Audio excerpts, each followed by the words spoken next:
What's up guys? Welcome to Texas on this beautiful December afternoon. It's super hot outside for whatever reason, but I'm here to bring you the new review for the 2016 Ascend FS128T that I picked up at Bass Pro Shops. And I'm super happy about this. If you guys watch my channel, you know that I had last year's version of this kayak as well. And as soon as I saw the new upgrades they made to this kayak, I had to get it, and I'll tell you why.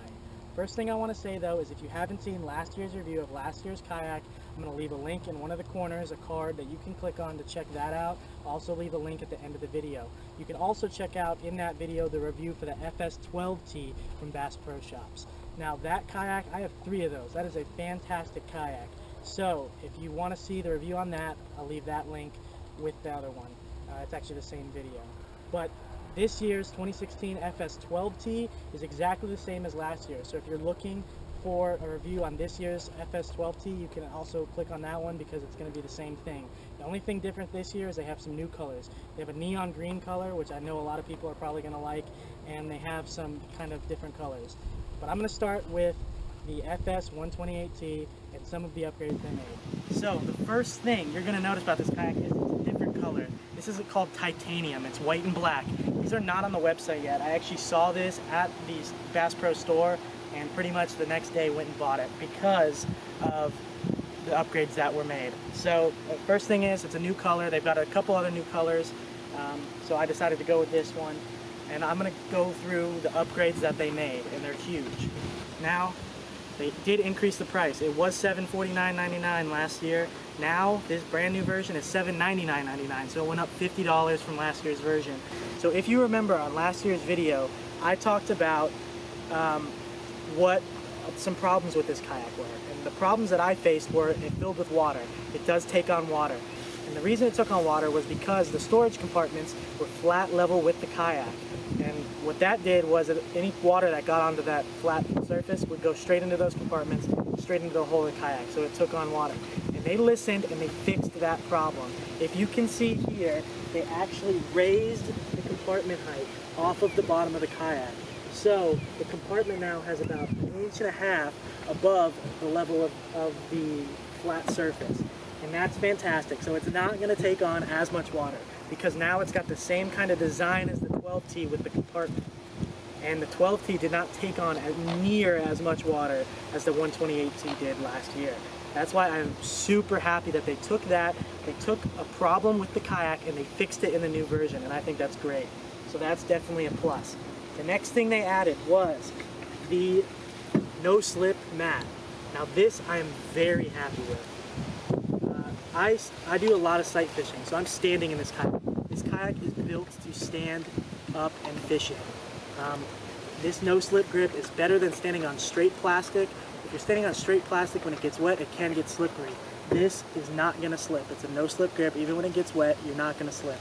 So I'm very happy that they added this, because anybody who stands up and sight fishes is going to love this. This thing is now built for being a fantastic stand-up kayak. It also has the stand-up helper like it did last year. Last year had the same thing. You can sit down, you can hold this, it'll pull yourself up, and you're going to be able to stand up and fish super easy in this kayak. And that's one of the reasons that I absolutely love this kayak. Another upgrade that they made this year was with that rod holder. It's slightly moved. They moved it last year. If you remember in my video, I said it's completely useless because it was. It got in the way when you paddled. Every time you paddled, you hit that holder. So I had to take it off and I never used it once. Now it's in a slightly different position. You can't paddle with a rod in that rod holder, but now when you get to your spot, you can put that rod in there and it's going to help you out. You can even push it down and you can paddle with it. It's not completely in the way anymore. Again, that's a great feature that they fixed. Another upgrade they made, I wouldn't necessarily call it an upgrade, is this. They added this to the front of the kayak. Now what this is a rod tip protector. So now you can lay your rods down on the side of the kayak and put your rod tips in this rod tip protector, and it's going to protect them. That is a good feature, don't get me wrong, that's a great feature, but it came at a cost. And the reason it came at too big a cost to me, because on this kayak from previous year's version, they took the anchor trolley off of it, and that was a fantastic thing to have stock on a kayak, and it's not on this new version. which is a bit of a shame, but it is only a $30 accessory that can be added to the kayak. Not too much of a cost, but it's definitely useful. So I definitely will be adding an anchor trolley onto this kayak as soon as I get a chance to. So that's a little bit of a downside that they took that off, but you know, you live with it. Obviously you get your paddle holders. That's a great feature to have. You've got 2 rod holders in the back, you've got 2 rod holders in the front, and you've got that 5th rod holder. So it's got a good amount of rod holders. It's built for fishing. You've got a back storage compartment as well, and again, this storage compartment is raised off of the floor of the kayak, so you're not going to be taking on as much water as you were in last year's version. Then you've got this back storage compartment. Again, I had this last year. I never used these compartments. These compartments never opened. There was one in the front as well. They took that off, and again, I'm okay with losing that compartment because I never used it anyway.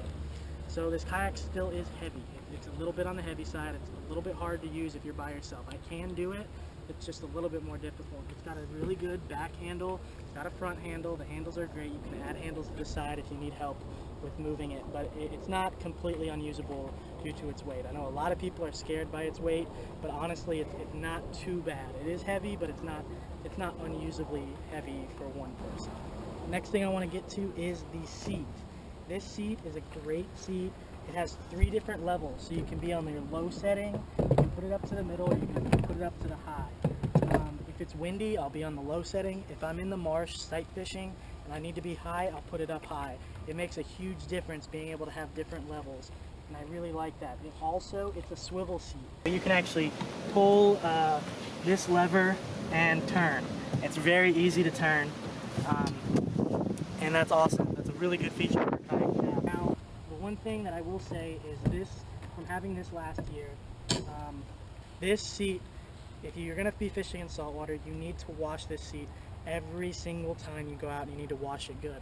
I power wash my kayaks after every time I go out, and this is definitely something that you need to be washing and drying, because otherwise it will rust. So definitely wash it really good, or it's going to rust out and you're going to need to replace it after about a year. So you definitely want to take care of that. You also really want to take care of your kayaks in general. So when you're washing your kayaks, wash that seat every single time you take it out. So another thing that's a little bit different is this kind of section of the kayak right here. This is a compartment that is like a watertight bag. Again, I don't use these because in my experience, no watertight bag that you put in a kayak is actually watertight. So they moved that. It was off to the side here in last year's version.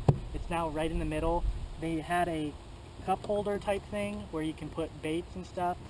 That was in the middle last year. Now you've got 2 on either side. I do like that. You can put a cup holder in one, all your baits in the other. You can put things that have treble hooks. You could even make it into a little semi-live well, so you don't have to keep reaching behind you or in front of you to your live well. You can actually just kind of fill this up with salt water, put like 3 or 4 shrimp or a couple mullet in there, and they'll stay alive until you get to use them. So that's what I've used it for in the past. That's also pretty cool to have. The next thing I really want to talk about is the stability of this kayak, and I'm going to do that. I'm going to flip it over and show you the bottom. Alright, so here's the underside of this kayak. The reason this thing is so stable, it's 31.5 inches to 32 inches wide, and it's got a W design in the hole. So what this means is it's basically got, 2 pontoons out on the side, which make it just ridiculously stable. And if you're going to be standing up sight fishing in the marsh like I do all the time for redfish, you want something that's this stable, and it is super stable. I'm actually going to take it out on the water. It's a windy day here, and I'm going to show you that I can even stand up on the windiest of days and be able to use this thing standing up no problem. Now for you BTB anglers, you do look for something for stability, but I don't necessarily recommend this for offshore fishing because it is still relatively slow in comparison to other kayaks. It gets you where you need to go, but it is relatively slow. To me, it has a little bit of a problem cutting through the initial breakers. Once you get past those, obviously you're fine, but it's a bit of a horse to try to get out into beyond the breakers type stuff. So I don't necessarily recommend this for BTB anglers unless it's a really calm day or a relatively calm day. But for everyone fishing bays, lakes, even the Great Lakes, they can get a little bit wavier. I still recommend for this. This kayak is still good for those. Rivers, anything that you want to stand up and kayak fish, this thing is going to be fantastic. I use it pretty much exclusively in bays and a couple small lakes, and this thing is just unbelievable. I love this kayak. Alright, now we're going to head out on the water, and I'm going to stand up and show you how stable this thing really is. Alright guys, so we're out here on the lake. I'm here to show you how easy this thing is to stand up in. You can just take hold with your hand hold and just pull yourself up. It's literally that easy. This thing is not going to go anywhere. I don't feel uncomfortable at all. I feel as comfortable standing right here in this position as I do on a boat. I mean, you can do whatever you need to do on this kayak. And just pick up your rod if you see a fish, pull your bait out, stand up real quick, and you can make any cast in any direction you need to make. Like if you're casting up against the bank line, I mean, casts are that easy to do. I definitely recommend this kayak. The stability on this kayak is unlike any one I've ever used before. So I really like it for those purposes. And like I said, for sight fishing redfish in the marsh, you really can't get something better than this. It goes as shallow as you want it to go. And I love this kayak, so I definitely recommend it to anybody who wants a new kayak or who wants something that they're going to be able to stand up in. So I think that's going to be it for this episode and for this review of this kayak. I think I've said enough. I really, really like this kayak. I definitely recommend this new 2016 version. It is better than the last year's version by a mile. This thing is definitely better because it's not going to take on water, and that's the biggest thing. So if you did have last year's version and you didn't like it because of that, try this one out. I promise you won't be disappointed. So like I said, that is it. If you are new around here and you want to see us, me and Cora, the one on the camera, thank you for recording. If you want to see us going out and catching a lot of different species of fish, including a lot of nice redfish, subscribe to the channel. I'll leave links at the end of the video in the card, and you can check those out. You can check out our other kayak fishing videos. Find us on Instagram, Texas Redfish Hunter. Like us on Facebook by searching Texas Redfish Hunter TV. If you have any questions about this kayak, leave it in the comments below or email me at redhuntertx@gmail.com, and I'll get back to you as soon as I can. There's going to be any questions you have about kayak fishing in general. And tight lines, and I'll see you guys on the water.